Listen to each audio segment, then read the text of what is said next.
ॐ भद्रं कर्णेभिः शृणुयामदेवाः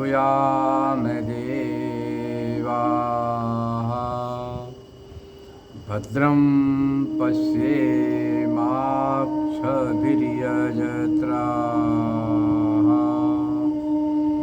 स्थिरैरङ्गैस्तुष्टुवाग्वंशस्तनूभिः व्यसेमदेवहितं यदायुः स्वस्ति न इन्द्रो वृद्धश्रवाः स्वस्ति नः पूषा विश्ववेदाः स्वस्ति नस्तार्क्ष्यो अरिष्टनेमिः स्वस्ति नो बृहस्पतिर्दधातु ॐ शान्ति शान्ति शान्तिः। पतित पावनी कलुष भंगिनी माँ गंगा के तट पर संवस्थित श्री विद्यालोक न्यास हरिद्वार से आप सत्संग श्रवण कर रहे ब्रह्म सूत्र के प्रथम अध्याय के तृतीय पाद का दूसरा अधिकरण है भूमाधिकरण। भूमा संप्रसादाद्युपदेशात् भूमा संप्रसादाद्युपदेशात्। प्रसंग यह है कि भूमा शब्द से क्या लेना चाहिए, प्राण अथवा परमात्मा। भूमा तेवं विजिज्ञासितव्य इति भूमानं भगवो विजिज्ञासेति यत्र नान्यत् पश्यति नान्यत् शृणोति नान्यत् विजानाति स भूमा। अथ यत्र अन्यत् पश्यति अन्यत् शृणोति अन्यत् विजानाति तत् अल्पम्। छांदोग्य उपनिषद के 7वें अध्याय का 23वां खंड है। अभी छांदोग्य उपनिषद पर विचार कर रहे हैं भूमा से क्या लेना। सनत कुमार जी के पास नारद जी आते हैं और सनत कुमार जी उपदेश करते नारद जी को उपासना का। भूमा ते विजिज्ञासितव्यम, भूमा को जानना चाहिए। कहते भूमा को ही जानना चाहता हूँ। जिस अवस्था में न कुछ अन्य श्रवण करता है, न देखता है, न जानता है, वही भूमा है। अन्यत् पश्यति शृणोति, जिस अवस्था में द्वैत बुद्धि का दर्शन श्रवण निध्यासन होता वह तो अल्प है। किम प्राणो भूमा आश्रित परमात्मा। संशय होता है भूमा शब्द से क्या ले, प्राण ले अथवा परब्रह्म। भूमा शब्द की व्युत्पत्ति बता रहे हैं पाणिनीय व्याकरण से। बहु शब्द है, बहुर लोपो भूच वहु। बहु के स्थान पर भू का आदेश हुआ। और एक सूत्र है पृथिव्यादिभ्य इमनिच से इमनिच प्रत्यय कर दिया, भूमन बन गया। नान दुब्धा को धीर कर दिया, भूमा बन गया। तो भूमा बहुत अर्थ में है। भूम शब्द बहुत अर्थ में है।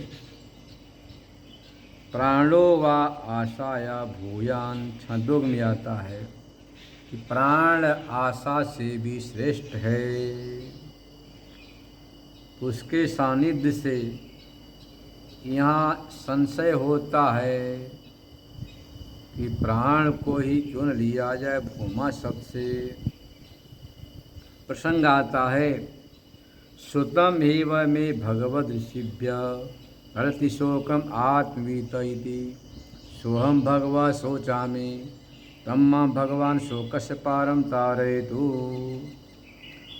छांदोग्य उपनिषद में सुना जाता है नारद जी कहते हैं सनत कुमारों से सुतमी भगवत सेभ्य, आप जैसे महापुरुषों से हमने श्रवण किया है कि आत्मज्ञानी शोक सागर से पार हो जाता है, परंतु जो सुना गया है तरति शोकम आत्मवित, आत्मज्ञानी शोक सागर से पार हो जाता है। सोहम भगवा सोचामी, परंतु मैं तो शोकग्रस्त, तो मुझ में शोक हो रहा है, इसलिए तम माँ भगवान शोकस पारम तारे, तो आप मुझे शोक सागर से पार कीजिए। इससे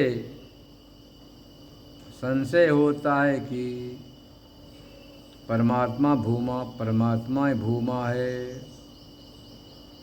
अब यहाँ पर किसका ग्रहण किसका त्याग करें, तो प्रसंग बता रहे हैं। जो उपासना का प्रसंग है वहाँ पर लंबा चौड़ा अस्ति भगो नामनो भूय, नाम से भूय है।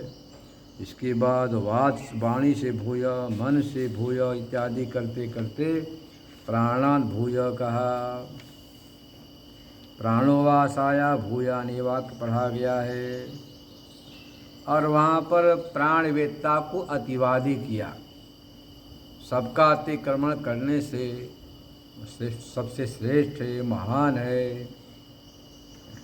कोई कहे कि तुम अतिवादी है तो छिपाना नहीं, बोले हाँ मैं अतिवादी हूँ, श्रेष्ठ हूँ, महान हूँ, सबका अतिक्रमण करके वदन करने वाला हूँ। ये प्राणव्रत के उपदेश दिया वहाँ पर छांदोग्य उपनिषद में। अब यहाँ बता रहे हैं कि यो वै भूमा तत्सुखम नाल्पे सुखमस्ति। भाई देखो, जो भूमा व्यापक परमात्मा उसी में सुख है, नाल्पे सुखमस्ति। परिच्छिन्न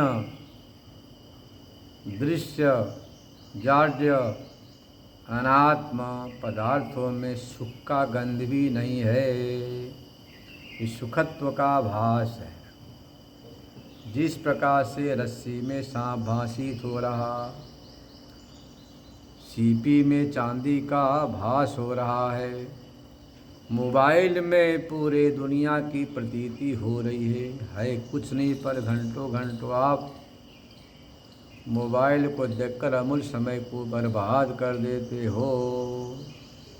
कुछ मिलता नहीं जुलता नहीं, समय बर्बाद होता है, इंद्रियों में थकान हो जाता है, नई नई काज कामल आदि रोग भी बच्चों को हो जाया करते हैं। तो जिस प्रकार से मोबाइल की स्क्रीन पर कुछ है नहीं पर प्रतीत होता है, ऐसे ही संसार प्रातीतिक है, इसमें सुख नहीं है।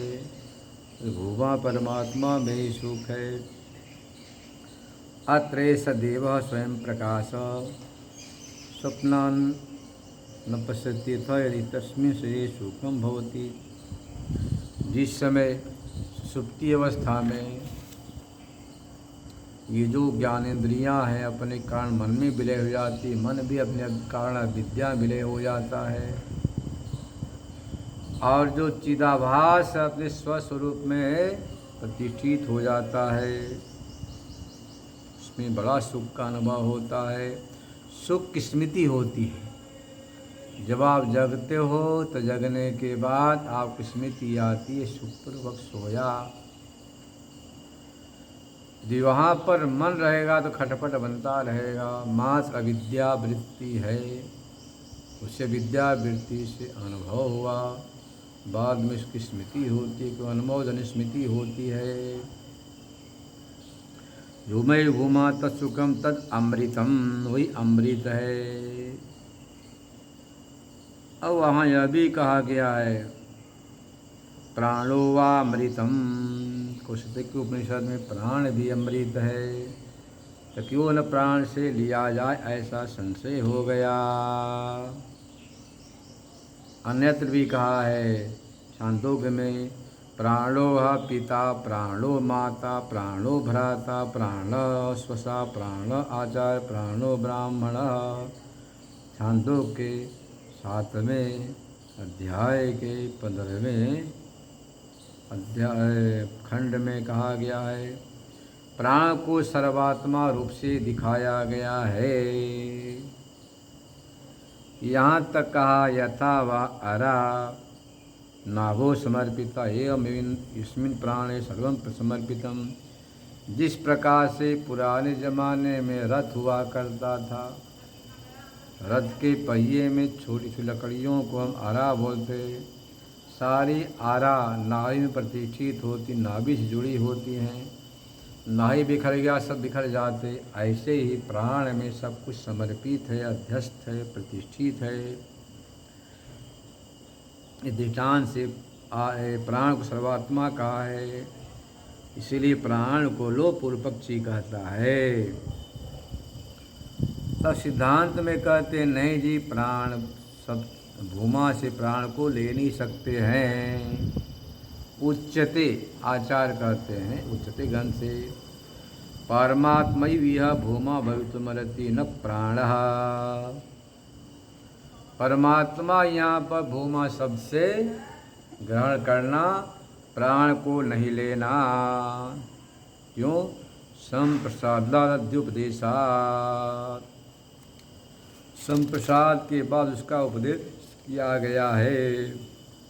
सुषुप्ति के बाद संप्रसाद सुषुप्ति को बोलते, संप्रसाद सुषुप्ति स्थानम, सुषुप्ति स्थानम संप्रसादः सम्यक पश्यति अस्मिन् निर्वचनात्। सम्यक पश्यति अस्मिन्, जिसमें अच्छी प्रकार से प्रतिष्ठित होता, आनंदित होता है। वेदारण्यक में कहा गया, स्वप्न जागरित स्थानाभ्याम सह पाठात् तस्यां च संप्रसादात् अवस्थायां प्राणो जागर्ति प्राणो अत्र संप्रसाद विधीयते। प्राण वहाँ पर जागृत रहता है। प्राणात् ऊर्ध्वं भूम्नोपदिशमानत्वात्, प्राण के उत्तर में भूमा को उपदेश किया गया है। यदि प्राण ही सब कुछ होता तो उसके उत्तर में भूमा को उपदेश नहीं करते, वहीं पर विराम ले लेती श्रुतियाँ। तो उसका संप्रसाद है। फिर भूमा का दिया उदय, प्राणेव चेत भूमा स्यात् स एव तस्मा ऊर्ध्वमुपदिशेत। यदि वही होता तो उसको उत्तर में कहना चाहिए था। उत्तर में भूमा शब्द का कहा, कथन किया। नहीं नामई नामनो भूयति नामनो ऊर्ध्वम उपदिशति किं तर्हि नान्यो अन्यथांतर उपदिष्ट वागाख्यम। उसके अनंतर, संप्रसाद अनंतर भूमा का उपदेश होने से सिद्ध होता है कि प्राण से भिन्न भूमा है और वही परमात्मा, उससे ग्रहण करना। भूमा प्राणार्थांतर भूत भवितुमर्हति, उससे भिन्न हो सकता है। अस्थि भगव प्राणात् भूय, वहाँ कहा है ना, अस्थि प्राणात् भूय। प्राण से भी अधिक है, भूवंश श्रेष्ठ है, वह कौन है? भूमा। ऐसा कथन करने सिद्ध होता है कि प्राण ग्रहण नहीं कर सकते भूमा सबसे। इसको अतिवैति भी कथन किया है। सत्यं तेव विजिज्ञासितव्यम, सत्य को जानना चाहिए। फिर कहा, सत्यम ज्ञानम अनंतम ब्रह्म, सत्यम ज्ञानम अनंतम ब्रह्म, सारे परिच्छेदों से रहित सत्य स्वरूप ज्ञान स्वरूप ब्रह्म है, ऐसा भी कथन किया गया है। नान्या पंथा भेते अयनाय, उस परमात्मा को छोड़कर, आत्मज्ञान को छोड़कर दूसरा कोई रास्ता है ही नहीं उसको जानने के लिए, मोक्ष प्राप्ति के लिए। अनंतर जो कहा गया है, तस्मै मृत कषायाय तमसः पारम दर्शयति। भगवान सनत कुमारः, सनत कुमार जी मृत कषाय मतलब कषाय से रहित, तम मतलब ज्ञान से पार दिखलाते हैं। अज्ञान से पार क्या दिखा, परे क्या दिखाते हैं, तो कहते अज्ञान से पार दिखाए तत्व को बताया। तम इति शोक आदि कारणम अविद्या उच्यते। तम से यहाँ पर शोकादि का कारण अविद्या को दिखलाया गया है। प्राणान्ते च अनुशासनेन प्राणस्य न्यायत्वता उच्यते। शोकादि कारण है अविद्या। अविद्या का नाश हो गया, अपने आप शोक सागर से पार हो जाता है। यदि भूमा से प्राण लेते तो प्राण के ज्ञान होने पर भी शोक सागर से कोई पार होता नहीं। लोग नित्य प्रति प्राणायाम करते रहते, कहाँ शोक से पार देखे जाते हैं। देखो श्वास है, यदि एक एक सांस का विनियोग किया, समर्पण किया ईश्वर में, तब तो परम कल्याण। और सांस का नश्वर संसार के साथ संबंध जुड़ा तो दुख ही दुख और चिंता को प्राप्त करेंगे। ऋषि श्वास का साथ लगा दिया परमात्मा के साथ, ईश्वर के साथ, तब तो अमृत की प्राप्ति होगी। स भगवा कस्मिं प्रतिष्ठिता यह स्वे महिमी नवा महिमनि। वहाँ सवाल किया, प्रश्न किया किसमें प्रतिष्ठित है, तो कहा कि स्वे महिमनि नवा महिमनि, अपने महिमा प्रतिष्ठित है। नवा महिमनि अथवा दूसरा कोई है ही नहीं, तो भला किसमें प्रतिष्ठित होगा। ये सारी बातें वहाँ पर बताई गई है। धर्मोपपत्तिश्च, अभियास बता रहे हैं कि धर्म अमृतत्व, धर्म की सिद्धि भी होती है उसी में।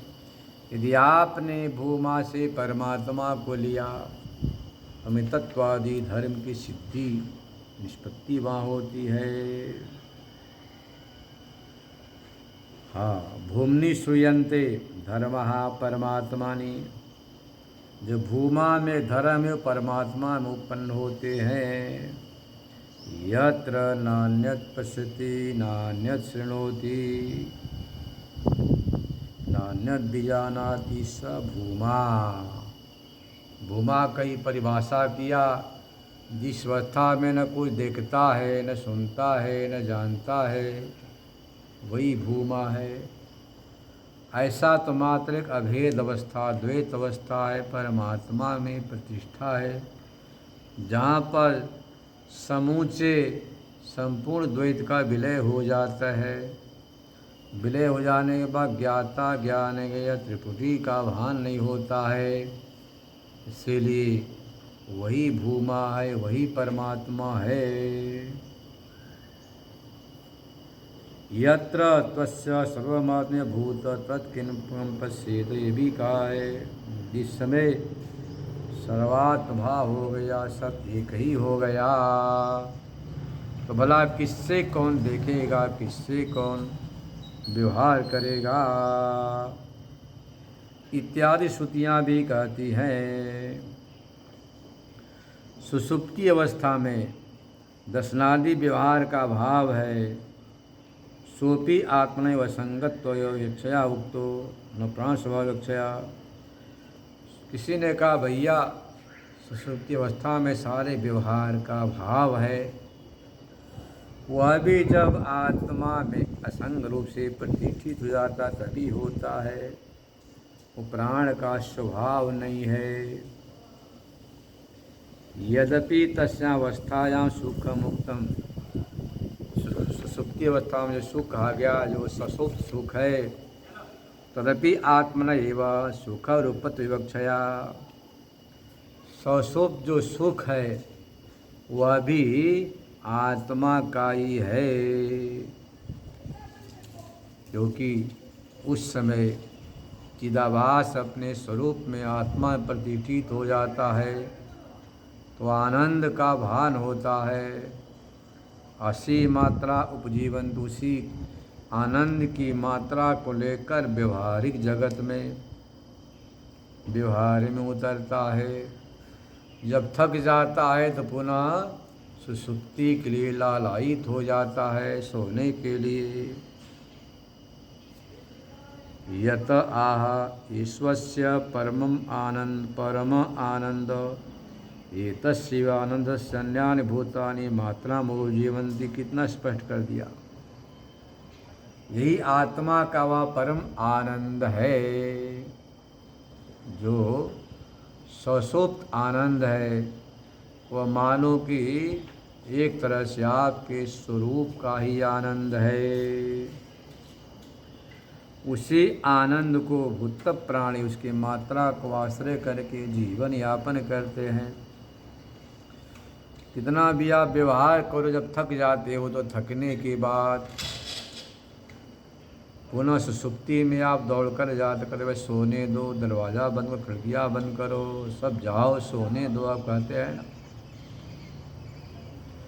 वहाँ से ऊर्जा को लेकर जागृत काल में आँख से खूब देखते हैं, बड़ा सुंदर प्यारा है, आँखों का तारा है।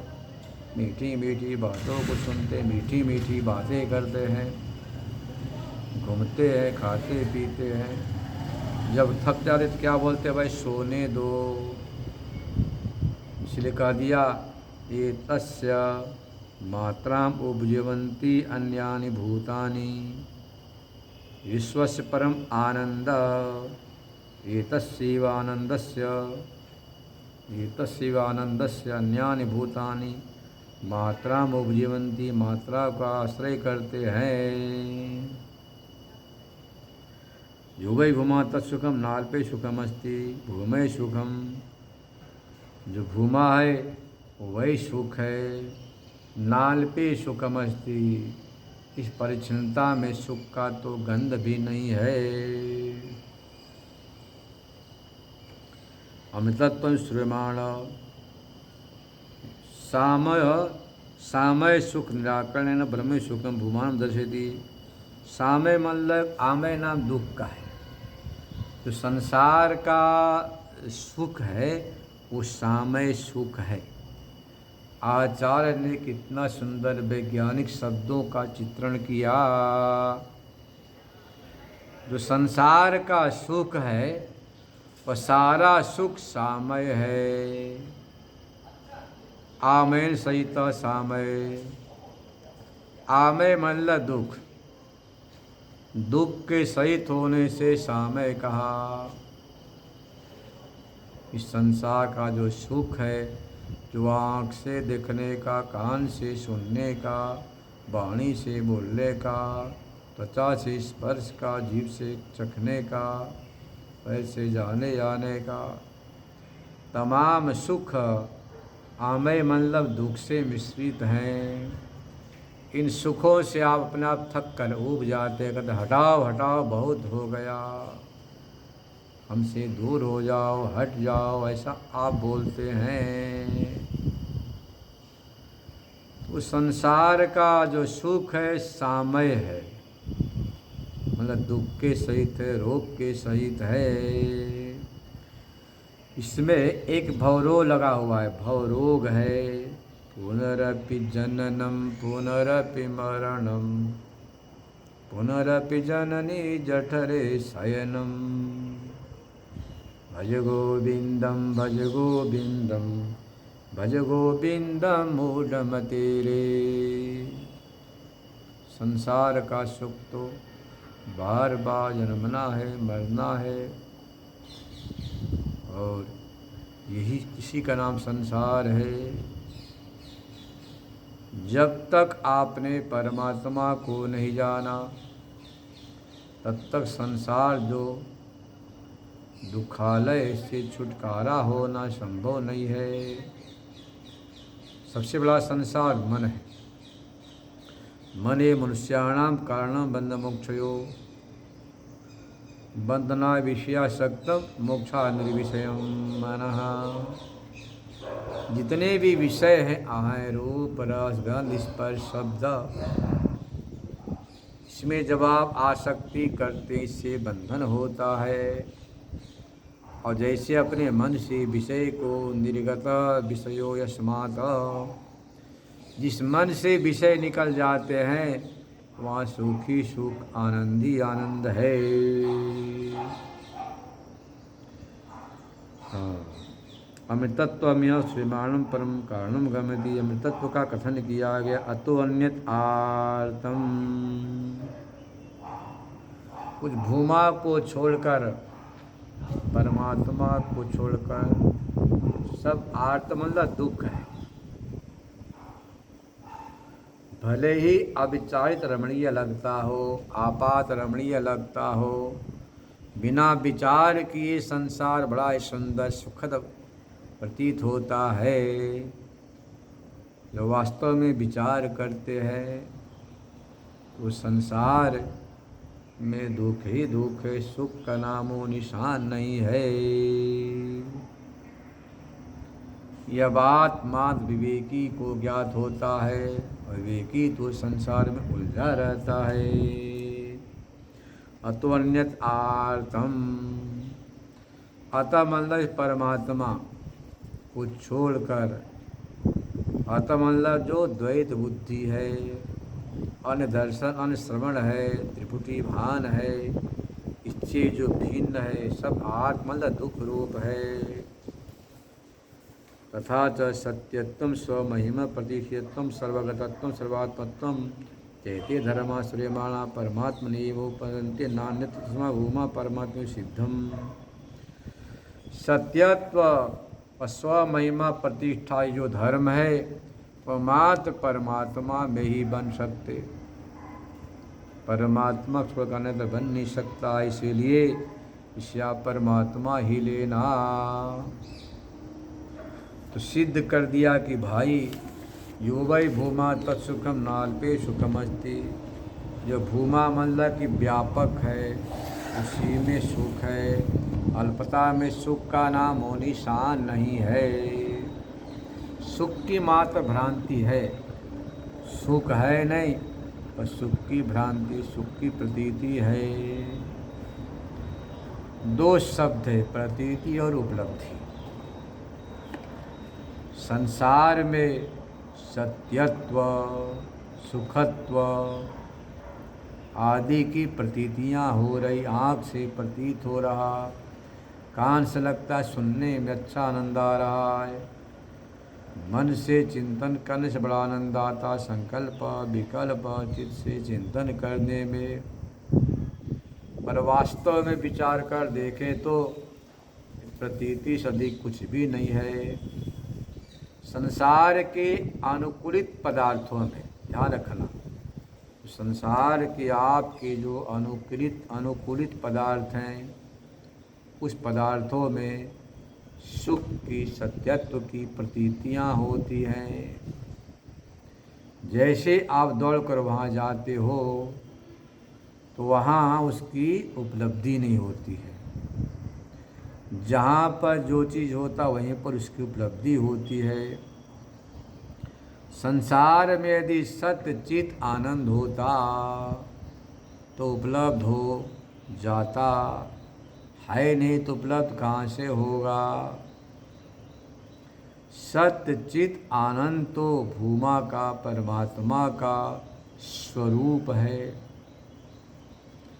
इसलिए जब आप सर्वम व्याहरि स्मर्तव्यम, सब कुछ छोड़कर जब आप भगवान के चिंतन में लग जाते हो, यदि आपने संसार का चुनाव किया तो संसार का चुनाव करने से आपको जो संसार का स्वभाव है परिवर्तन, दुख, वही प्राप्त होता है।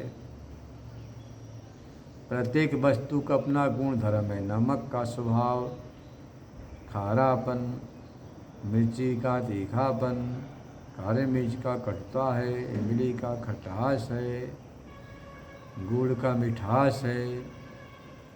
तो जिसका स्वभाव है अवश्य स्वभाव का आपको अनुभव होता।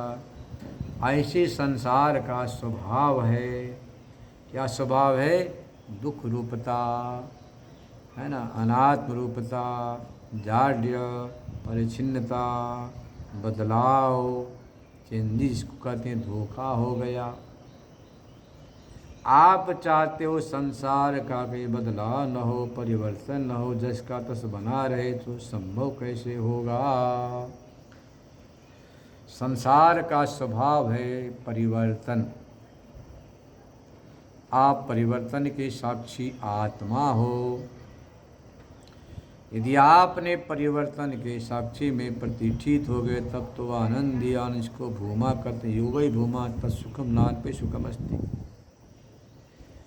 जो व्यापक है, भूमा है, वही सुख स्वरूप है। अल्प संसार में सुख का गंध भी नहीं है। यदि आपने ऐसा निश्चय कर लिया तब तो आनंद ही आनंद, परम आनंद के सागर में आप डूब जाएंगे, उतर जाएंगे। यूँ कहो तो आप जहाँ पर हो वहीं पर आनंद की झरना प्रवाहित होने लग जाएगी। इसलिए आज भी जहाँ पर संत महापुरुष होते वहाँ पर अपने आप दुनिया की भीड़ लग जाया करती है। और सच्चे संत का स्वभाव होता है भीड़ से भागना, भीड़ से दुख कर लो दूर रहना। ये जो आप देखते हो ना बड़े बड़े, वो एक है वृंदावन का प्रेमानंद, ऐसे कई हैं। ये कोई संत नहीं, ये तो मात्र कथाकार हैं। इनकी कथनी कुछ और, करनी कुछ और, रहनी कुछ और होती है। आपको पता नहीं, मेकअप में 3-3 घंटा लगाते हैं सब। और कई लोग होते हैं संत मेकअप शेकअप नहीं करता भाई, वो तो अत्र भद्र रूप होता, अत्र भद्र रूप होता है। तो नारायण ऐसा है, संत का लक्षण असंगता, एकांत, शीलता स्वभाव होता है, आत्मा में रमण करना। और जो आडंबर है उसमें मेकअप करके आपको दिखावटी ताना बाना बना के दिखाना पड़ता है। बढ़िया से चंदन लगाएगा, भस्म लगाएगा, त्रिपुर लगाएगा, बाल झाड़ेगा, सुंदर कपड़ा पहनेगा, यूट्यूबर वालों को पैसा देकर लगाएगा अपने पीछे पीछे कि देखो मैं कितना बड़ा संत हूँ। वो संत नहीं, कुछ और होगा पर संत हो नहीं सकता है। पर आप पहले असत को सत मान लेते हो, जो असत है उसको सत मान लेते हो।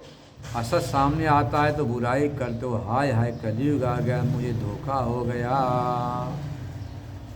नारायण सद्गुरु के विषय बार बार उपनिषद कर दिए, श्रोत्रियम ब्रह्मनिष्ठम गुरुमेवा विगच्छेद। ये राधे राधे करने वाले के पास जाने को कहीं नहीं बताया है, उपनिषद में वेद में ढूंढकर मुझे दिखला दे ना कहीं। राधे राधे श्याम मिला दे को गुरु बनाने को कहीं नहीं कहा है। तो नचइये गवैये हैं भाइयों मेरे प्यारे, और आप भी नाचने गाने में आनंद का अनुभव करते हो, इसलिए भगवान ने भी ऐसे ही भेज दिया आपके पास। सद्गुरु का लक्षण है, मापदंड है, कसौटी है, थर्मामीटर है, श्रोत्रियम ब्रह्मनिष्ठम गुरुमेवा विगच्छेत। श्रोत्रिय हो, शास्त्रों का वेदांत का मर्मक ब्रह्मनिष्ठ, ब्रह्म में निष्ठा हो। वो राधे राधे करके नाचेगा, ठुमका नहीं लगाएगा, नाच लगवाएगा, उसके पास इतना चांचल्य वृत्ति नहीं है। उसकी वृत्ति तो बहुत शांत हो चुकी है, स्वरूप में प्रतिष्ठित हो चुकी है। रजोगुण का स्वभाव चांचल होता है, वह तो त्रिगुणातीत में प्रतिष्ठित हो गया। भगवान ने कहा त्रैगुण विषया वेदा नित्य गुण भवार्जुन। त्रिगुणात्मक संसार से ऊपर उठ जाने से ही आप स्वरूप में प्रतिष्ठित होते हो, भूमात्मा प्रतिष्ठित होते हो। जो अपने स्वरूप में प्रतिष्ठित हो गए उसमें चांचल्य रहा नहीं। भाई राधे राधे कहाँ से करेगा, तो स्वरूप में प्रतिष्ठित हो जाएगा। पर यह भी ठीक है, जिसको बोलते गुड़ जीविका न्याय। बच्चे को कड़वी दवाई खिलानी होती है तो जरा उसको मीठा खिलाते हैं, गुड़ जीविका न्याय। फिर धीरे सी कड़वी दवाई देते हैं जिससे कि उसकी बीमारी दूर होती है। अब खाली मिठाई मिठाई खिलाओ, राधे राधे राधे, तो उसका कल्याण नहीं होना है, वहीं तक रुक जाएगा। और बीमारियां हो जाएंगी, पेट में कीड़े पड़ जाए। वही आज हो रहा, समाज में देखने को आ रहा। महापुरुषों ने तो गूढ़ जीविका न्याय से यह कहा था कि भाई जैसे भी हो ठुमका लगा कर राधे राधे श्याम श्याम बोलकर जैसे भी हो अपने मन को भगवान में लगाओ। लगने के बाद शास्त्रों का श्रवण करना, मनन करना, निध्यासन करना, तब जाके स्वरूप प्रतिष्ठा होगी, ये तात्पर्य था। पर हम तो प्रथम पड़ाव में अटक जाते हैं। प्रथम पड़ाव क्या है? पहला पड़ाव है राधे राधे गूढ़ जीविका न्याय से, मीठा मीठा लगता है, बस वही अटक जाते, वही भटक जाते। उसमें भटकते भटकते एक कथाकार भी है, श्रोता भी अपनी जवानी जिंदगी बिता देते हैं। फिर बुढ़ापे में क्या कहते हैं? महाराज हमें तो कुछ अनुभव नहीं हुआ, ज्ञान नहीं हुआ, स्वस्वरूप का बोध नहीं हुआ। तो नारायण सावधान, शास्त्र में स्पष्ट कर दिया है कि आप श्रोतीय ब्रह्मनिष्ठ सदगुरु के पास जाओ, वहाँ जिज्ञासा करो, शास्त्रों का श्रवण करो, मन निध्यासन को, इससे कि आपको आत्मबोध होगा। शेष का श्रवण करेंगे। ओम पूर्णमद पूर्णमिदं पूर्णात् पूर्णमुदच्यते पूर्णस्य पूर्णमादाय पूर्णमेवावशिष्यते। ओम शांति शांति शांतिः। शंकरं शंकराचार्यं केशवं बादरायणं सूत्रभाष्य कृतो वन्दे भगवन्तौ पुनः पुनः। ईश्वरो गुरुरात्मेति मूर्तिभेदविभागिने व्योमवद्व्याप्तदेहाय दक्षिणामूर्तये नमः। ओम शांति शांति शांति।